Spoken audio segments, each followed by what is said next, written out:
उत्तराखंडच्या जोशीमठ येथे महामार्गावर दरड कोसळल्यामुळे 7 जुलैपासून पर्यटक अडकलेत।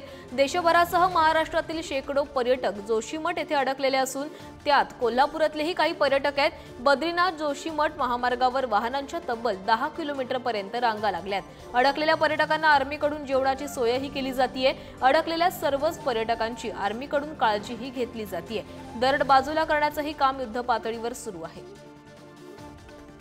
तर या संदर्भात अधिक माहिती देतात आमचे प्रतिनिधी शेखर पाटील। शेखर, कोल्हापूर मधले काही पर्यटक आहेत ते इथे अडकल्याचं कळतंय।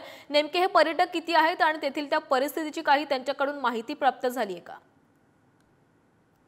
प्राची, कोल्हापूरसह महाराष्ट्र आणि देशभरातील भाविक जे ते बद्रीनाथच्या दर्शनाला मोठ्या प्रमाणात जात असतात। याच दर्शनासाठी गेले असताना खरं तर बद्रीनाथ आणि जोशीमठ या मार्गावरतीच एक भला मोठा डोंगर जो आहे तो महामार्गावरती कोसळल्याची घटना जी आहे ती 7 जुलै रोजी दुपारी घडली होती।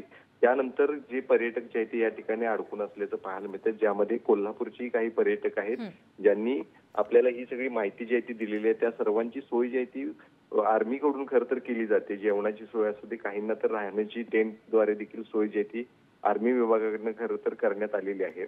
यामध्ये खरं तर 2 दिवसांपासून दरड काढण्याचं, बाजूला करण्याचं काम जे आहे ते युद्ध पातळीवरती सुरू आहे। तिसरा दिवस उजाडलेला आहे तरी देखील ही दरड बाजूला करण्याचं काम जे आहे ते युद्ध पातळीवरती सुरू आहे।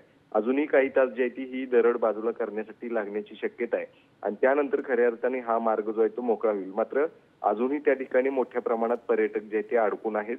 त्यांनी देखील आपण सुरक्षित असल्याची माहिती दिली असली तरी 3 दिवसांपासून ते त्या ठिकाणी अडकून आहे। त्यामुळे नक्कीच ते मदतीची देखील अपेक्षा करताना पाहायला मिळतात की आम्हाला इथून लवकर लवकर कशा पद्धतीने बाहेर जाईल। मात्र दरडच मोठ्या प्रमाणात नक्कीच शेखर, तर या संदर्भातली अपडेट तुमच्याकडून अशीच घेत राहू। तुर्तास धन्यवाद। बोलूयात पुढच्या बातमीकडे।